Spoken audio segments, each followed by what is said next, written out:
আমি যখন ছোট তখন আমার আম্মা মানুষের বাড়ি মাটি কাটছিল, পেটে আনি চাল ডাল কিনে। তখন তো চাল কিনে লাগতো 5 কেজি, 3 কেজি, 2 কেজি, মানে দিন মজুরি এরকম। আর বর্তমান তো সেটা না, 1 বস্তা করে চাল কিনে। তখন অভাব খুব ছিল।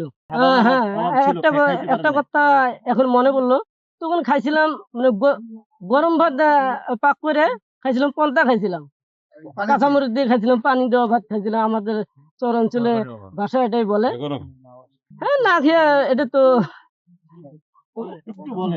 বড় কষ্টের ব্যাপার। এটা কারো কাছে চাই নাই অবশ্যই, কেন নিজের নিজেকে যে লজ্জা শরমে কারো কাছে চাই নাই। একদিন হলেও না খেয়ে ছিলাম আর কি, এটা আমার ভালো ঢোকে আমার মনে আছে।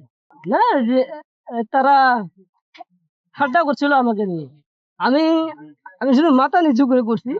আর আমার ভিডিও আমি চালিয়ে গেছি, টাইম মতন ছাড়ছিলাম।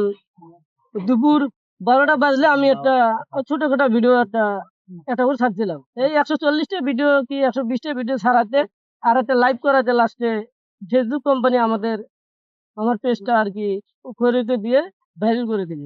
হ্যাঁ, কথা তো অনেকে মনে পড়ে এলাকা নিয়ে। আমার এখন যে আমি স্বপ্ন দেখছি, কি স্বপ্ন দেখি এখন আমি, আমার এলাকার লোকগুলো আমাকে চাচ্ছে যত ভাঙাচুরা আছে, যেখানে সমস্যা আছে, তোমার মতন অভিজ্ঞতা কেউ নাই। আমি বললাম এটা কথা হলো, আমি বললাম মূর্খ মানুষ, আমার চেয়ে আপনাদের অভিজ্ঞতা বেশি, জ্ঞান বেশি, উচ্চারণ করতে পারেন আপনারা ফ্রিজে আমাকে দেখে দেন। তারা কয় না, তোমার আমার চেয়ে তোমার জ্ঞান বেশি। কয় তুমি ভিডিও বানাও, ভাইরাল হয়েছো, সেটাই দেখ। হ্যাঁ, আমার কাছে জনগণ সবকিছু তুলে ধরছে। নারায়ণপুরে স্কুল আছে, প্রাইমারি স্কুল আছে, প্রাইমারি স্কুল পরে উপরে হাই স্কুল পরে, আর একটা আছে উত্তর ঢাকডাহর দাখিল মাদ্রাসা।